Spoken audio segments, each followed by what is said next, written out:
Support and resistance are simply areas in the market that price is likely to react from. Support is an area in the market that price is likely to have a bounce up from or be supported by, whereas resistance is an area in the market where the price of an asset or currency pair or crypto or stock is likely to fall or drop down from. These areas are based on historic price and based on other areas of support and resistance we can see in historic data.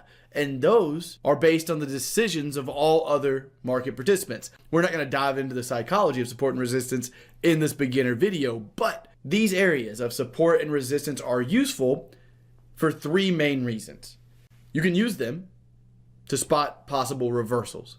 So what we're going to do right now is go over a couple of those. So what I'm going to do is show you how to use these areas of support and resistance to make better trading decisions while in a trending market. And I'm going to go over how to use them to help you set your stops and targets.